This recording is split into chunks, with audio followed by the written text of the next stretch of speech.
So Kyle is the Assistant Director at Center for Independent Living for Western Wisconsin. I have known Kyle forever, pretty much, and he will be sharing his experiences with travel on planes, trains, and automobiles, as well as he will be opening it up for any of your experiences that you would like to share or any information or questions. Following Kyle's presentation, we will have Nick from AAA talking about driving resources for seniors as well as other individuals. And then we're going to wrap it up with some information on WIS loan and telework. So are there any questions before we turn it over? Is everyone good? All right.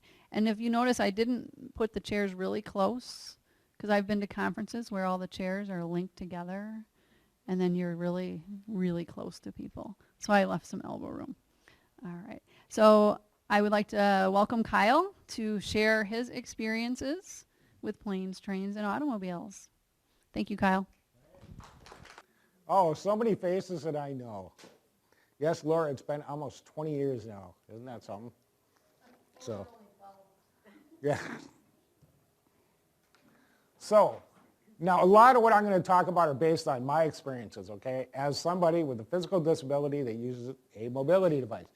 I want all of you to chime in too. If you know other people, their experience, let's have a great discussion. So talk about all of our travel experiences, especially for those with disabilities. It can really be a joyful time, trust me.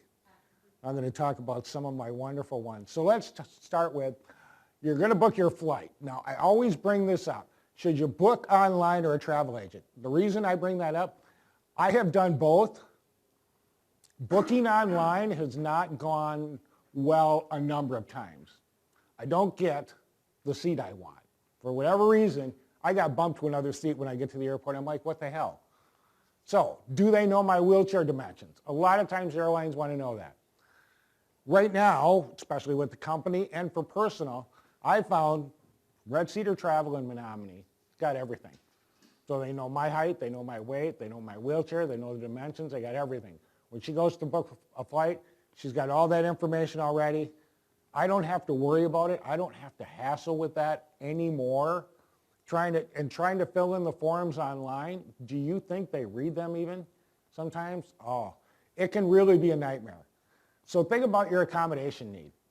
A lot of times, even like with respiratory, things like that, carrying oxygen, anything like that, my advice would be go through a travel agent. Unless it's not exorbitant. Red Cedar Travel charges $35. For $35, I don't have to worry about any hassles. I am going to get the seat that she booked, and I know it's going to be there. So the thing is, how many times have anybody got bumped from a flight when they booked online? Only one? Oh. I almost got bumped from a flight when I booked online, and thank God I had a disability and was able to raise a tantrum and cite a lot of them. And they're like, oh, well, yes, actually, we do have room. Booking online, you never know. So a lot of times, you want to make sure you get the correct information to the airline. Oh, geez, where's my clicker? All right, so here's the fun part. They always tell you to get to the airport 2 hours ahead of time. Anybody believe that? Good. Those of you that fly live by that, especially if you're somebody who uses a wheelchair. So, but disability has its advantages. So, let's say Laura and I are traveling somewhere, and she's traveling with me. She gets her little perks. So, what I always say is, like with the TSA, especially in Minneapolis, I know it's checkpoint number 5. I know when I go in there, I go right where the first class one is, and I wheel by everybody else in this massive line waiting to go through security, and I'm just like, you know. Anybody traveling with me, even if they did not have a disability, they can come along with me as well. You're traveling with somebody with a disability, you can go with them. You get to go through the first class area most of the time. Now the new one they have is, what is it, pre-check. So, anybody done pre-check? Did you find it helpful? Now, one thing, I have not done it. Tim Sheehan, our executive director, did it. One of the things that he realized early on was the kiosk, a lot of times, were not accessible, especially when it came to height. Any of you doing the ADA stuff, you know that kiosks are a major pain in the butt. Having the kiosk at the right height. So one of the things with kiosks was you got the laser scan, the retinal scan that you can do. But if you use a wheelchair, you can't get up high enough on the thing to do the retinal scan. So they also have the fingerprint thing as an option too. So I have not done it. Would it save time? I'm hoping it would. So I'm thinking about doing that next time. Do the pre-check. Anybody else? Laura, what was your experience with it? Helpful?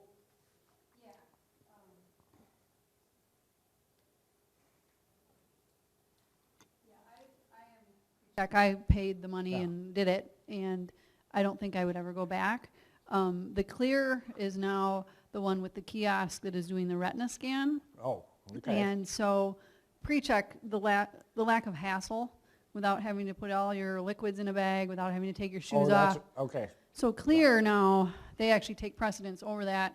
And if you do get a warning from the airline as far as what time to arrive related to security, listen to it, because wait times at Minneapolis now are for regular are topping over 2.5 hours. Oh, jeez. Because they're changing and reconfiguring.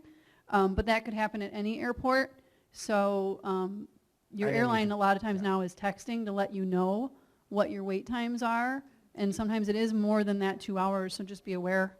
The further ahead you get there, the more flexible you can be with any snafus. No. So now, if you cannot go through regular security, go through the scan, then you get a pat down. I love the pat downs. They have to, can you tilt yourself from side to side? Can you move? We're going to be doing this, and they're really great. They describe everything they're going to be doing to you. I'm going to be using the back of my hand in sensitive areas and everything. Is this going to take additional time? Yes. I have been for airports, and they're like, we need a pat down, and you will sit there. Because they're sitting there, they're dealing with everybody else, and now they've got to stop what they're doing, find a TSA guy, bring you over, and do the pat down. And it can take, I have seen it take me additional 20 minutes getting through TSA checkpoint, just having to go through the pat down. Of course, then they got to wipe down your chair, and they got to wipe down your cushion, and they got to put that through the little detector to make sure there's no bomb residue or anything else on there, God forbid. I might be a terrorist, but so it can take a lot of additional time. Anybody, for whatever reason, if you cannot go through that screener, that little, you will get a pat down. And so be prepared. If you're traveling with somebody using a mobility device or can't go through there, remember, it can take additional time to get through security just for that reason. Book that into your time. Make sure. All right. Preparing to board. Now, I always say, look at your boarding pass. They say, how many of you pay attention that the flight begins to board? So when you see the time, departure time, that's not the time you start getting on the plane. The time you start getting on the plane is a half hour before. I always get there at least 45 minutes before because they have to tag my chair. I want to make sure my chair winds up where I do. I have never lost my wheelchair yet. I've had my wheelchair broken, but I have never lost my chair. Do you think they've lost people's chairs before? Lost people's crutches? How many of you have heard the horror stories? Oh man, I have. It's just, I always dread the day that I get like out to DC and they're like, yeah, your chair's in Atlanta. And it's like, what? So that's why I always go with my cushion too. So if they're going to give me a crappy airport chair, which they're going to do if you don't have your wheelchair now, but we'll talk a little bit about that. Show up ahead of time, at least 45 minutes. So one of the things, you need to go up, check with who's ever, the gate attendant, and let them know. First of all, for me, I need an aisle chair. Does every gate supposed to have an aisle chair? Mm-hmm. Does every gate have an aisle chair? So one of the things is, even if you have any kind of vision loss, hearing loss, those kind of things, you can pre-board. Anybody with a disability, a lot of times, having a service animal, you can pre-board. They prefer that you pre-board. Here's the great thing. So you're always, for myself, I'm first on the flight. Great. Get there. My gate isn't out. And that's why I get there even 20 minutes early. I will sit there and demand, do you have the aisle chair? Are you sure? You've looked down there. The aisle chair is there. You physically have looked at it, made sure that it's there. Well, no, I know it was there last time. I don't care if it was there last time. I want you to make sure it's there this time. So anything, any kind of mobility device, anything that's going to be going down below needs to be tagged. Make sure that it is tagged, always. So any kind of question. So for myself, I always put this in. Do you want a window seat or an aisle seat? What do you think? How many of you, in my position, what would you request? Window. Why a window, Pauline? So the people can get out and not bother you? Right. Oh my God. People trying to get over the top of you. So if you show up late, now you're going to have to wait for the entire plane to board. And then they're going to get the aisle chair, because they're not going to stop because they don't have the aisle chair or you're not there. They're going to start filling the plane. Everybody's going to start to board. Then you get to get on last. So you have already all these people sitting there.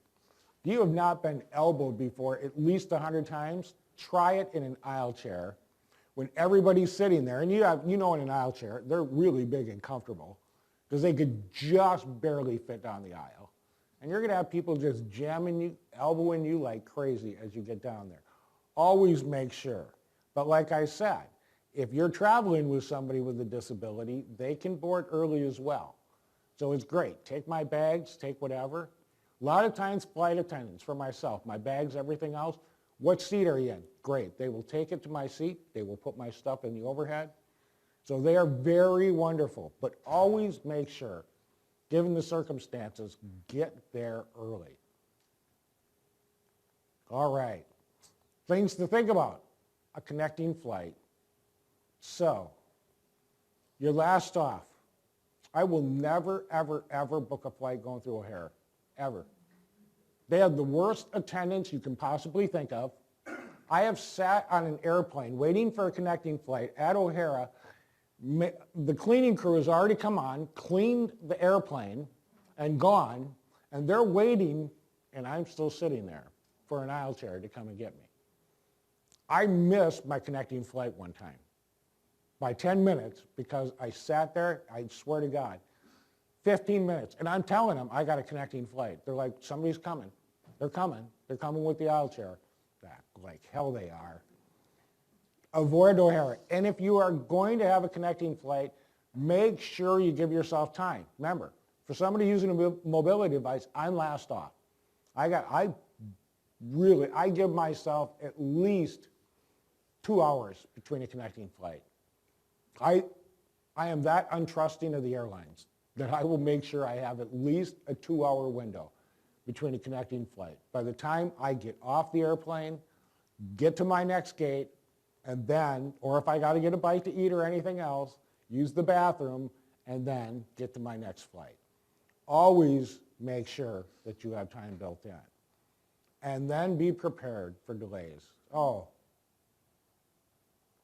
my luck had been so good. My last 3 flights, no delays. But going out to Nickel this year was just wonderful. So we get on the plane, Minneapolis, we go out to the tarmac, bad weather over Chicago. That's never good, because like Chicago screws up the entire country. They do. I have a thing about Chicago. It's not just because of bears either. But anyway, so we sat on the tarmac for 2 hours and 45 minutes, then went back to the gate, because remember, you can't be sitting on a plane for a long time now. Remember the new rules, that one flight where they had people sit like that flight from hell, 8 hours out on a tarmac? 45 minutes later, we get back on the plane, we go back out to the tarmac. So I was supposed to get into Washington, my flight, at 5:15. It landed at 5:15. all right? So I knew that they had the shuttle. Shuttle stopped operating after 10. So I'm like, okay, guess Kyle's getting a cab when I get there. Can I get an accessible cab? It's one of the things we talk about flying too. I can talk a little bit more about that. But the shuttle buses, oh. What if you get stuck? I always tell people, like myself, I always make sure I have an extra day's medication on me. Twice I have been stuck where it's like, sorry, we don't have anything going out till the next day. I need to get a motel. I'm going to be overnight. Did I prepare? Did I have medication with me? If not, man, my legs are going to be spastic. And I learned my lesson early on one time, and I will never, ever do it again. When I travel, I always make sure I'm prepared for the worst. If I'm going to have any kind of delay, especially an overnight that's not planned for, I want to make damn sure that I'm prepared. So anybody, any conditions, remember, you could be in the middle of the air, you could have any kind of maintenance problems with your flight, you're going to land. Now you're not flying out until the next day. What are you going to do? Think worst case scenario. Now I always put in about the row hole. Any kind of people that use a cushion, I learned this early on too. So even though it's a pressurized flight, your cushion will start to blow up, especially if you use an air cushion. I know somebody almost blew up their cushion driving. Can you guess where they were driving from? Phoenix to Flagstaff. Going up in altitude, they happen to look in the rearview mirror, and their cushion is just about ready to explode. Because as you go up in air pressure, your cushion will start to inflate. So when I'm on a plane, I got to let air out, let a little bit more out, and then as soon as I land, then I got to make sure I'm going to put some more air in. Got to be prepared for that. But think about that. Any kind of cushion that you're traveling with, any kind of mobility device, I always wonder, because I overinflate my wheelchair tires, am I ever going to wind up with a blown tire when they bring my chair up? Guess what I always keep in my suitcase? A spare tube. I always take a spare tube with me. I never know under what circumstances I might pop a tire. See, I am a prepared traveler because it happened. I popped a tire one time. So I had to get back to the hotel. I had to call a DME place. They had to deliver the inner tube for me. Oh man, did they charge me. They're like, would you like us to put it in for you? No. I got maintenance that's got an air compressor. I can do it myself. They're not going to charge me. I know, and they were like $45 to put the new tube in. I'm like, no. I learned, put an inner tube in my suitcase just in case. So, worst case scenario, what happens? What if they did break my wheelchair? What if they lose it? What do? You don't wait. You start complaining like you wouldn't believe. You go to the first United Airlines, you find the United Airlines customer service, and you file a complaint immediately. I want you to track it. They will do everything in their power if they lost a wheelchair to get it to you. Trust me, I have known people, they have rerouted flights, I think, to get somebody their power wheelchair that they lost. Because this person was a high spinal cord injury. Think about it. You get to the airport, you're a high spinal cord injury, you require a power wheelchair with tilt and recline so that you don't wind up with any pressure issues. What are you going to do? Same thing. They were going to Atlanta. Their chair wound up in Miami. Trust me, Southwest did everything. They got it on the very next flight. It was literally 3.5 hours later they had his wheelchair. Because he went immediately. Well, his personal attendant that was with him was like, look, this is an emergency situation. But get on it. They break anything? Airlines are required by law. Before, under the Air Carriers Access Act we're going to talk about, they actually had a cap on what they would pay for. One time, $500 for a manual wheelchair. This is when manual wheelchairs were like $1,000. Power wheelchairs, one time I know that I think it was a $5,000 cap on power wheelchairs. That law got changed quickly. They have to pay the full cost.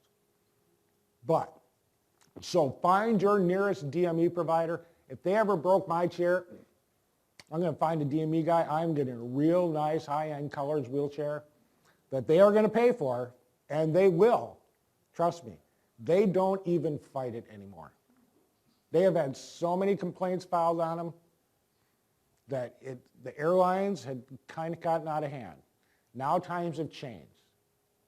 So, Air Carriers Access Act, that's the one we're really talking about when we look at laws as pertain. So, prohibits discrimination on disability in air travel and requires air carriers to accommodate the needs of a passenger with a disability, using the same definition as the ADA.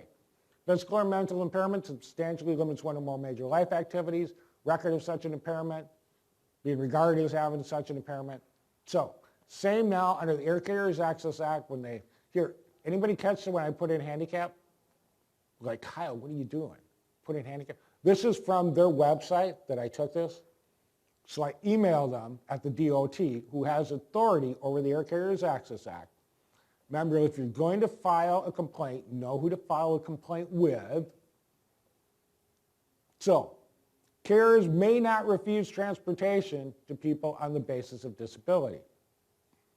If they exclude a person on the grounds of safety, they must provide the person with a written explanation on that decision within 48 hours. What disabilities do you think they might try to exclude? Mental illness, severe mental illness. Autism I've not seen so much, unless a person is fine, you know. Persons who have obesity for whatever reasons. Even if you use, now think about it, if you use a large mobility device, it's going to take them extra time to get that thing into the airplane and other things. And I've known people, they actually use very large mobility devices that they've tried to exclude. But they need to have a written explanation and they need to have a decision, and then you can appeal it immediately. So, airlines may not require advance notice for somebody with a disability when traveling. They can't say, United can't say to me, Kyle, you got to get a hold of us 48 hours ahead of time. But they can when it comes to respirators and stuff. Why? Oxygen. Oxygen. You're traveling with oxygen, which is flammable. So, oxygen and airplanes don't go well together. A lot of times it has caused catastrophes. So that is the one thing that they want to be aware of so that they can take precautions. Otherwise, they can't say, you need to contact us 48 hours, 72 hours ahead of time. No. That's the one thing I love about having a travel agent. It's like, I don't have a lot of the issues that I used to have with a travel agent, honestly. So it's a little bit extra, but it does save time and hassle. Now, they cannot limit the number of individuals on an airline. See, they keep throwing handicap and person with disability. So I did email the DOT, and I said, on your website, you need to have your verbiage regarding disability constant throughout your website and not put in handicap. So, yes, not yet. I've not got an email response from them. A lot of times I don't, but they do it. So, they're trying to keep up with the language. So, now here's the thing. Carriers may not require a person with disability to travel with an attendant, except in certain limited circumstances specific in a rule. A lot of times, if the person may act out or need specialized attention, then the airline can say you need to travel with somebody who is an attendant of some kind. Do we require it with kids? Do kids have to fly with an attendant? They used to, no. Yeah. What disabilities do you think could see a little bit of discrimination here? Here where autism is going to come in. Nonverbal, another one. A lot of times, intellectual disabilities. I've known many people with intellectual disabilities that I know can travel on their own. They might need some assistance to make sure getting on the flight on time, getting off. Does that mean they have to have an attendant? No, many times parents at the airline said, you need an attendant or you need to be traveling with your child. It's like, why? Sorry. That's our policy. Challenge their policy. If they say that's their policy and their policy is violating the law, challenge their policy. Airlines are required to, so if the person with a disability and the carrier disagree about the need for attendant, the airline may require the attendant but cannot charge for them. So here's the thing, if the airline is going to say, you have to have an attendant, then you're like, all right, I will have an attendant.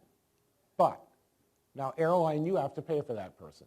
If you're going to require, if you're going to say, my son with an intellectual disability has Down syndrome, he has to have an attendant with him, then you're going to pay for that person. Okay, I'm going to be his attendant. So now you're paying my travel. If you're going to require it, they have to pay. Now, they will try to get away with that and say, no, we don't. Yes, they do. Always let them know the law. Just tell them, well, under the Air Carriers Access Act, and as soon as you say that, they're going to know, all right, they know what the hell they're talking about. If you can cite me the law, that's enough for me to know this person knows what they're talking about. So even if you don't know the specific law, just say, under the Air Carriers Access Act, just scare the hell out of them with that line. Now, service animals. We're going to get to emotional support animals. What about service animals? Oh, this is a touchy one. So, a service animal is any animal that the individual is trained or able to provide assistance to a person with a disability. Or any animal that assists persons with disabilities by providing emotional support. They distinguish. Documentation may be required of passengers needing to travel with an emotional support or psychiatric service animal. You need documentation. Can they require documentation for a service animal? No. So we know that. Under the ADA, when it comes to a service animal, no. Can't do it. Can they ask, what service does that animal perform for you? Yes. But they cannot discriminate. Why then, when it comes to service animals, does it come into documentation? It has become so controversial because people are pushing the limits. Pauline? The ADA changed it to dogs only for service animals for small miniature horses. So did they change their verbiage on the Air Carrier Act? Recently, United Airlines was the first one to do it. They said, emotional support animals, dog, cats, rabbits. That's it. No peacocks, no snakes, no lizards. Nope. Dogs, cats, rabbits. And Delta followed suit. Huh? Delta followed suit. I believe Southwest followed suit. Once they were all waiting for one airline to set policy, to say, all right, we're going to come out and do it. Has it been challenged? Yes. Sadly to say, what did the DOT come out on it? We're going to side with the airline. We're going to let the airline make the decision because they're the ones that deal with this on a regular basis. Yes, we can trust the airline, can't we? What about a hamster? What cause would a hamster have? How about, here's the thing that really comes up with service animals. That's a major pain in the ass. It has to do with other travelers, which is allergies. What does the airline do, are supposed to require to do, I had to put this in the case of a passenger that does have, let's say, a dog allergy? Now, but they can offer to move them to another flight, but they have to offer the person who has the allergy to sit in a part of the plane so they won't be affected by proximity to the animal. Huh? Yes. Even if it was first class, if they had an opening up in first class, you could say, somebody do that. I got a dog allergy. I see you got a seat up in first class. You know? Yeah. Yeah. No, my father-in-law, I mean, he's so asthmatic, we have a dog, and he can't, if we open the door of our house, and he's like 10 feet away from our house, he starts having an asthma attack. Yes. He's incredibly, when we go over to their house, we strip our clothes off outside the house and put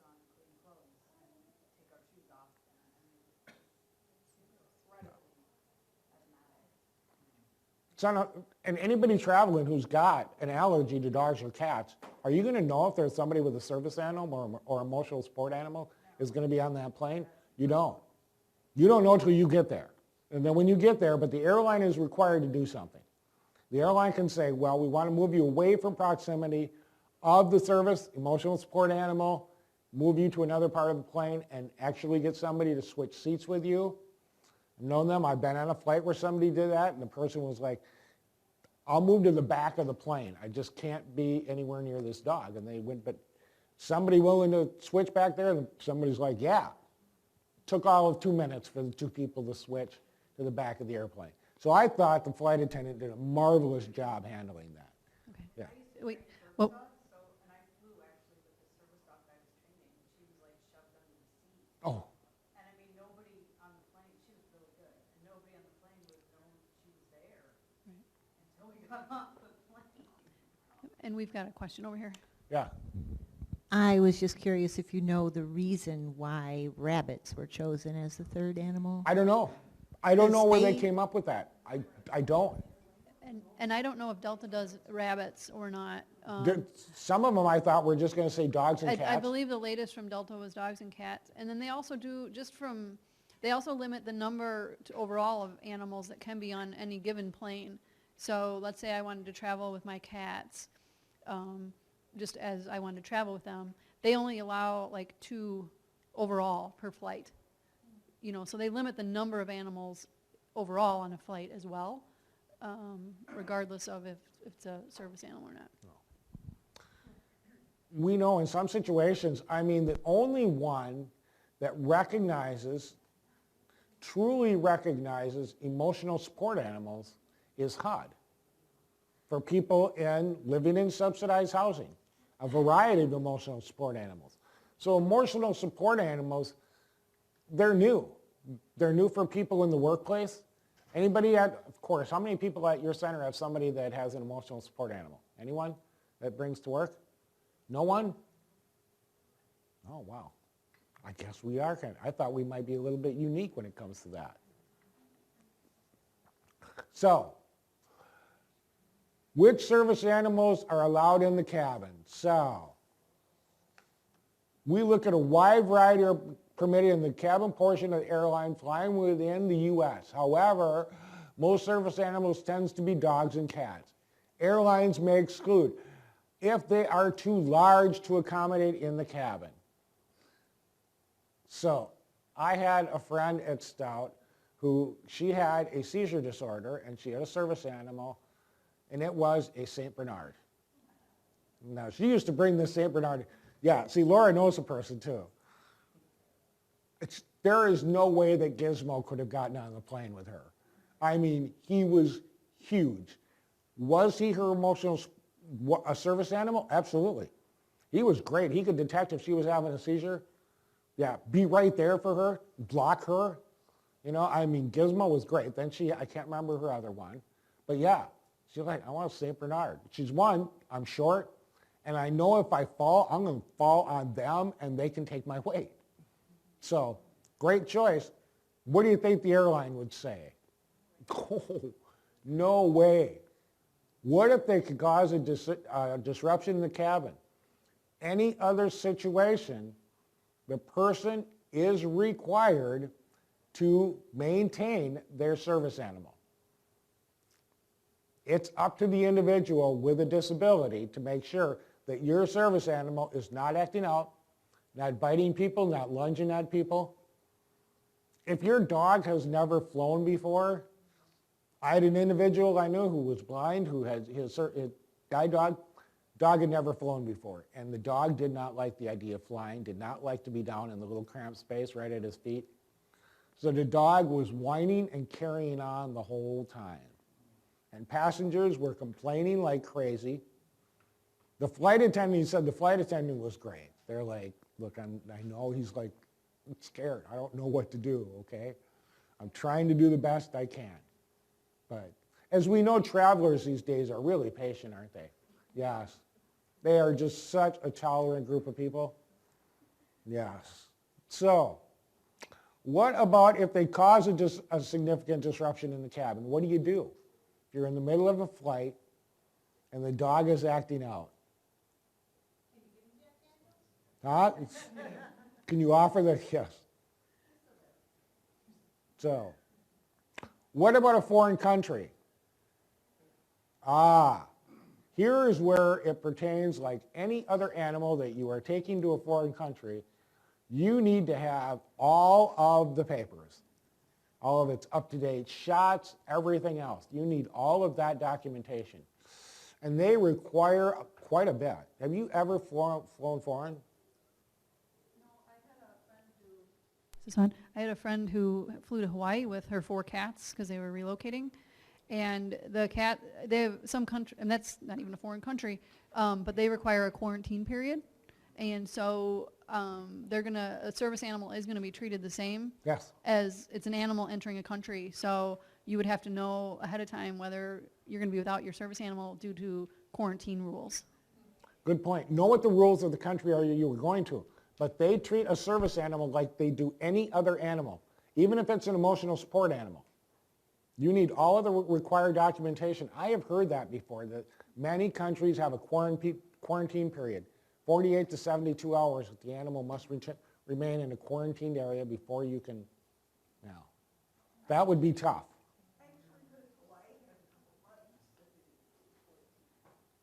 What was that? Oh, Yeah, it was several months for Hawaii. yeah. Yeah. Cool. Yep. Learn everything you can ahead of time. Airlines are never required, this was in their rules, to accept snakes, reptiles, ferrets, rodents, sugar gliders, what are those, and spiders? I have no idea. I saw that in there, Kyle, when I looked at your PowerPoint, and I didn't have a clue what sugar gliders were, so I just let it go. Yeah. It's some kind of little ferret, isn't it? Of some kind? Little flying squirrel. A little flying squirrel, okay. They're adorable, yeah. I don't know. Now, I have heard of people that have tried to get on an airline with their emotional support tarantula in a cage. There's no, yeah. I have known people that have had tarantulas that let them crawl on them and stuff. No, okay? No, not next to me. I'm sorry. All right? You're going to have to move me because I'm going to have a phobia attack right now. I'm telling you. No kinds of any crazy spiders or reptiles of any kind. Not near me. But, I mean, are they challenging it in court now? Yes, they are. But being as conservative as what the courts are, and when the DOT came out right away, Department of Transportation, and said, we're just going to let the airlines kind of make up the rules that they want, did not come out strongly in favor of the ADA and said no. The airlines need to show that what animal would pose a direct threat. That's what the lawsuits are based on right now. Show me that having an iguana in a cage is posing a direct threat to other passengers. Well, what if it gets out? They're going to throw out the worst case scenarios. So stay tuned. I don't know how long this will go through the courts, how long it will take, but it's all around. I got a feeling even with service animals. So they're not the only one. I mean, we're going to talk about hotels, motels, things like that. Know what their policies are. So how do airlines determine whether an animal is a service animal? The credible verbal assurances of an individual disability using the animal. Looking for physical indicators such as a presence of a harness or tag. If you have a service animal, it's always the smartest thing to have the vest on it. Identifying it as a service animal. That way, if people are enlightened enough, they will leave the animal alone and not try to come up and pet it or be disruptive to your service animal, which I know is a pain in the butt, but then you are less likely to get hassled. You really are. If you go into a restaurant, if you go into a shopping area of any kind, if you have something that clearly indicates this is a service animal, you are far less likely to have any problems. You are still going to, there are still places that say, you can't have that animal in here. Yes, I can. The ADA says, I don't care. You're not bringing that animal into my restaurant, period. What do? File a suit. Oh, now one of the great things we look at under, so I should have clarified in here. So if we were to file under the Air Carriers Access Act, one of the things we can also do is file under the Rehab Act. Section 504, do the airlines get federal money? Yes, they do. Here's the thing. If you file a complaint with the DOT under the Air Carriers Access Act, which they're going to try to force you to do, are they required to investigate personally to check into it? If you file under the Rehab Act, are they? The DOJ, if you file with the Department of Justice under the Rehab Act, they must investigate. Always keep that in mind. If you can apply the Rehab Act, which says any agency receiving federal funding cannot discriminate against individuals with disabilities, prior to the ADA, the DOJ must investigate. So if they're getting federal funds, always look at not just an ADA complaint, a complaint under the Rehab Act too. Really strengthens your hands. But airlines can request specific documentation and our 48 hours advance notice for service animals that are emotional support animals and psychiatric service animals. So basically we're going to emotional support, psychiatric service animals. We want you to give us 48 hours notice. That's another thing people have filed under the ADA. Any other individual with a disability doesn't require notification, but you're saying, because I have a mental illness, I have my emotional support animal, now you're saying I have to give you 48 hours notice? It is very discriminatory. Another thing, so the airlines, I hate to say it, but we have had to fight, individuals with disabilities have had to fight the airlines tooth and nail all the way. From getting the Air Carriers Access to getting the Air Carriers Access Act rewritten, revised, strengthened. All along the way, the airlines have not been our best friends at all.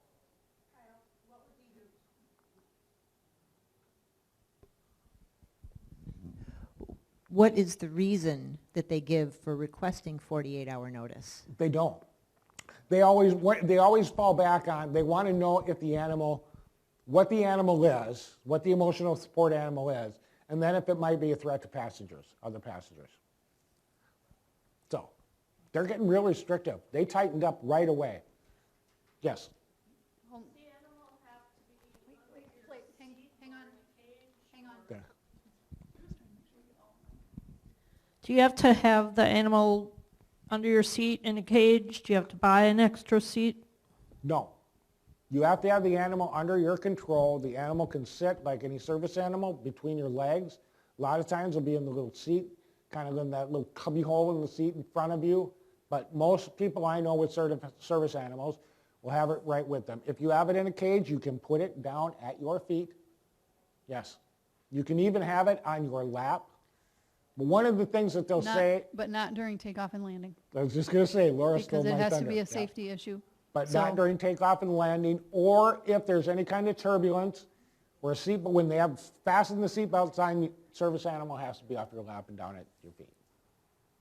So, keep that in mind. But they just don't want, I mean, trust me, I've seen some situations with turbulence, people not buckled in, almost going up and hitting their head. I would not want my service animal on my lap to be injured. And heavy turbulence, I've had a couple that, where you're just like, oh, please, God, get me to my place, destination.